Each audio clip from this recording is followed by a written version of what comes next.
We're gonna condition some nail trimming today.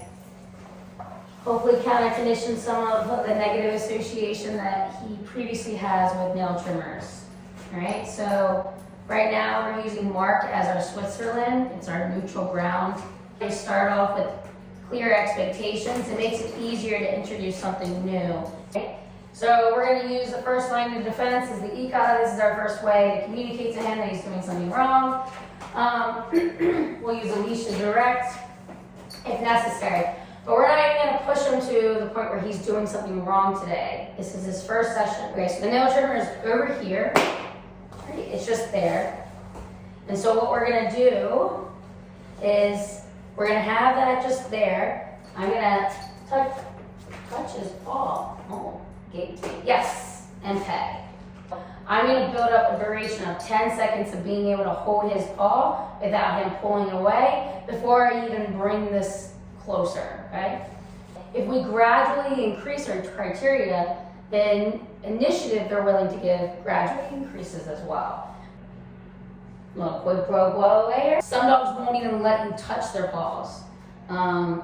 He was taught paw, so he was willing to give it to me, but he knew as soon as this came in, he didn't want to do that. So that's where we're going to work. Pick up from me, like holding his paw for a second with this in my hand for a second. And we'll gradually increase until where I can hold this in my hands and his paw for 10 seconds before I even maybe touch his paw with the nail trimmer for 1 second. But I'm going to stay using the place commands, or in this case we use the mark commands, for a good while. So with any type of counter conditioning, you want to take it very slow. Push the threshold, but we don't want to do it in a reversive state where they're not willing to participate anymore, because you've gone from 0 to 100 real quick. Aim small, miss small, and that way you're not exceeding their willingness. That's a good boy, good boy. There you go.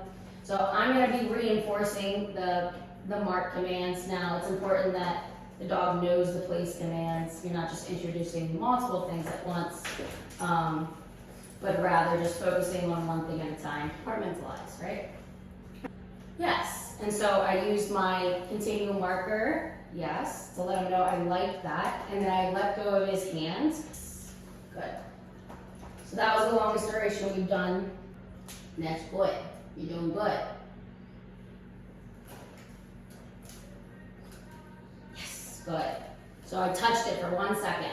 If my goal is hold his paw, be able to hold it for 5 seconds, and clip the air, that's what I'm going to try to work to.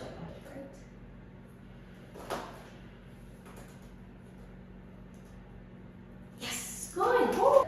So I ended him there with that, and you just same thing with all the paws. Now it will move faster because he knows the game, and he understands why he's waiting and being neutral, right? He doesn't feel like it's an impossible task, but rather something he can do fairly well at.